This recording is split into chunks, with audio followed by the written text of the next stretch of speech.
Sunspire Academy stood as a beacon of innovation and resilience amidst the swirling colors of a distant nebula.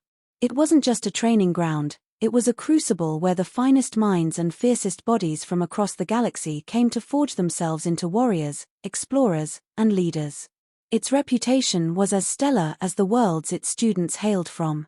Every race, from the crystalline Seraphians to the winged Marlith, sought to send their best here. But among them, one species always stood out: the humans, or as they were more commonly called, the Deathworlders. To outsiders, Deathworlders were a paradox. Hailing from a planet classified as one of the most hostile in the galaxy, they thrived in conditions that would kill most species within minutes. They were stronger, faster, and perhaps most importantly, more adaptable than any other species. Their presence at Sunspire Academy was both revered and feared. The Academy's curriculum was grueling, designed to push every student to their physical and mental limits. But there was one training exercise that drew the most attention: the live ammo drills. This wasn't a simulation with holographic enemies and safety nets. No, this was the real deal. Lethal rounds, shifting terrain, and unpredictable hazards awaited anyone who stepped into the arena. For the humans, it was just another Tuesday. For the rest of the students, it was a nightmare given form. Whispers filled the academy halls as students prepared for the upcoming drill. Alien voices hummed with anxiety, their tones a blend of curiosity and dread. The shimmering scales of the aquatic Vinarians rippled nervously, while the feline-like Zareths flicked their tails in agitation. The academy's training director had made it clear: participation was mandatory. Survival was not guaranteed. Amidst the bustling preparations, a tall Seraphian student with translucent blue skin turned to his friend, a stout, metallic-plated Krovax. "Do they really expect us to survive this?" he asked, his voice tinged with disbelief. The Krovax's eyes glowed faintly as he rumbled, "They say the Deathworlders thrive on chaos. Maybe we'll learn something from them." Not far from the pair, a group of human cadets laughed and joked as if they were about to attend a picnic rather than a deadly drill. Their casual demeanor only heightened the tension among the alien students. One of the academy's veteran instructors, a scarred human with a gaze as sharp as plasma fire, walked through the crowd, his voice cutting through the murmurs. "This isn't just about who's the strongest or fastest," he said, his tone commanding attention. "It's about who adapts, who learns, and who survives. That's why we use live ammo. Real threats don't care about your comfort zones." The words hung heavy in the air. Alien students exchanged uneasy glances, but the gravity of the situation was undeniable. At Sunspire Academy, survival wasn't just a lesson, it was the only rule that mattered. And for those brave enough to step into the live-fire arena, it would be a trial by fire they would never forget. The alien students had always heard stories about Deathworlders, but seeing them in person was an entirely different experience. Their presence at the academy was both a curiosity and a challenge. The humans moved with a confidence that bordered on recklessness, their every step a testament to years of surviving environments most species could barely imagine. For the Seraphian student, Calares, the humans were a puzzle. His species came from a peaceful world of shimmering crystal forests and tranquil lakes. Conflict was rare, and their training focused on strategy, coordination, and non-lethal simulations. Watching the humans prepare for the live ammo exercise felt like observing predators gearing up for a hunt. "They're insane," whispered a nervous Vinarian beside Calares, her bioluminescent skin flickering with unease. "Who laughs before something like this?" Calares couldn't argue. A tall human with a shock of red hair was demonstrating a tactical maneuver to his peers, grinning as if the whole thing were a game. The ease with which they embraced danger was unsettling. The Zareth, a sleek feline-like student named Threx, flicked his ears toward the humans. "They don't think like we do," he said, his voice low and thoughtful. "Their world taught them to expect danger at every turn. Maybe that's why they're so good at this." Calares frowned. "But how can you live like that? Always on edge, always prepared for something to go wrong?" Threx's tail lashed thoughtfully. "Maybe that's why they survive when others don't." The Academy had provided extensive briefings on the unique challenges Deathworlders faced on Earth: unpredictable weather, hostile wildlife, disease, and natural disasters. What struck Calaris most wasn't just that humans survived these conditions but that they thrived despite them. Their physiology, while impressive, wasn't the source of their strength. It was their adaptability and sheer determination that set them apart. As the students gathered for final preparations, Calaris observed the humans closely. Their body language was loose, relaxed, yet their eyes were sharp, constantly scanning their surroundings. They were aware of every detail, every potential threat. One human caught Calaris's gaze and offered a friendly nod. "First time with live ammo?" the human asked casually. Calaris hesitated, then nodded. "Yes. My people don't train like this." "Figured. Most don't," the human said with a grin. "Just stick close, follow our lead, and you'll be fine." "Probably." "Probably?"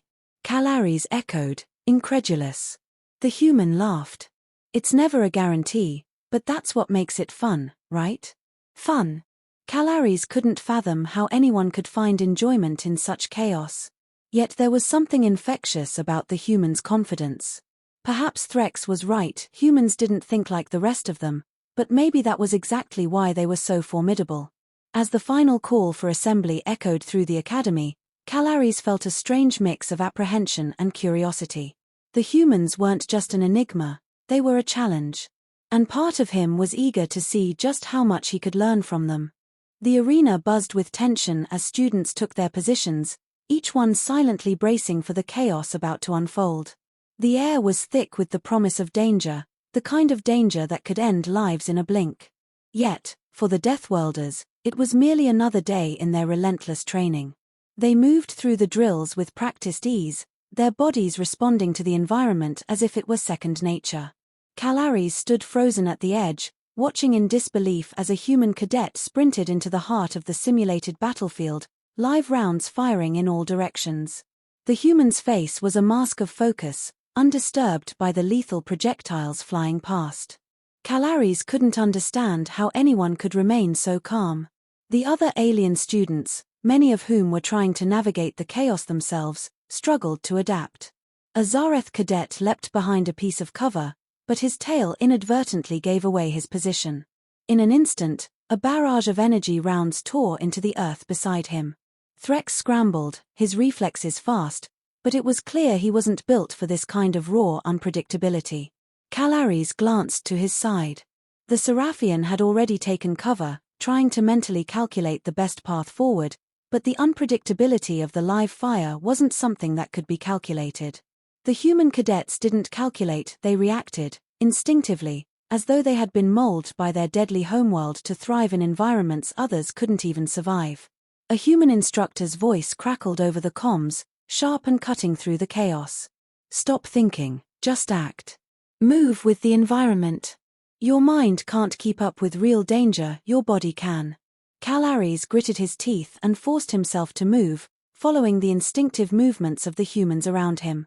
His thoughts raced as he tried to analyze each step, each position, but it wasn't enough. His form faltered. His reflexes, though quick, were mechanical, not adaptive. A human cadet appeared at his side, shoulder to shoulder in a move Calaris would have never considered. They advanced under fire, ducking low and weaving as if they were one entity, not two. The alien students had never been taught to act in concert like this, cooperation in the heat of battle was foreign to them. Yet the Deathworlders made it look effortless, weaving together with smooth precision. Another barrage of energy bolts zoomed past Calaris, forcing him to dive for cover. He caught his breath, heart pounding in his chest. A few meters away, the human cadet who had been at his side was already back on his feet, darting forward without hesitation. "This isn't a game," Calaris snapped, unable to keep the shock from his voice. The human flashed a grin. "It's all a game if you're alive to play it." Calaris had never considered danger in such a flippant manner. To him, every decision had consequences, every misstep a potential disaster. But watching the humans, he realized that perhaps it wasn't about avoiding danger, it was about embracing it, adapting to it, and thriving in the chaos. A loud crash echoed across the arena, and a nearby explosion shook the ground. Calaris looked up just in time to see a Vinarian student go down, a piece of shrapnel catching her in the side. The chaos of the drill had claimed another victim. Panic surged within Calaris, but before he could process, a human cadet was at the fallen Vinarian's side, dragging her to safety with practiced ease. In that moment, Calaris understood. The Deathworlders weren't just surviving, they were masters of living in a state of constant danger, adapting not because they had to, but because they could. The lesson was clear: survival wasn't just about avoiding death, it was about mastering the chaos, embracing it, and using it to fuel growth. The alien students had their work cut out for them. The training exercise ended in a blur of smoke and chaos. The arena was littered with debris, the echoes of blaster fire still lingering in the air. Alien students limped back to the safety of the med tents, bruised, battered, and shaken. The Deathworlders, however, were already reassembling, checking each other for injuries, moving as though nothing extraordinary had happened. Their calmness in the face of danger was unnerving, but there was a quiet respect growing among the alien cadets. Calaris stood near the edge of the arena, his chest heaving from the exertion. His mind was racing, processing everything that had just happened. He had barely survived. Every move had been a struggle, every second a gamble. But the humans, they had been different. They moved with a kind of quiet certainty, almost as if they were born to live in the chaos. He turned to see the human cadet who had helped him earlier, now sitting on the ground, his hand wiping off the grime from his uniform. "You did well," the human said, flashing him a small smile. "Did I?" Calaris asked, his voice tight. The human shrugged, a nonchalant gesture. "You survived, didn't you? That's what matters."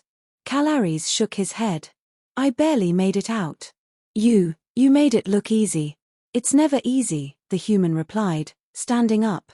"It's just that, on Earth, we've had to learn how to survive since the moment we were born. You don't get used to the fear, you learn how to deal with it." Calaris was silent for a moment, absorbing the words. His people had always prided themselves on their intelligence and strategy, but this was something else. The humans didn't rely on planning, they relied on instincts, the ability to adapt and make decisions in the blink of an eye.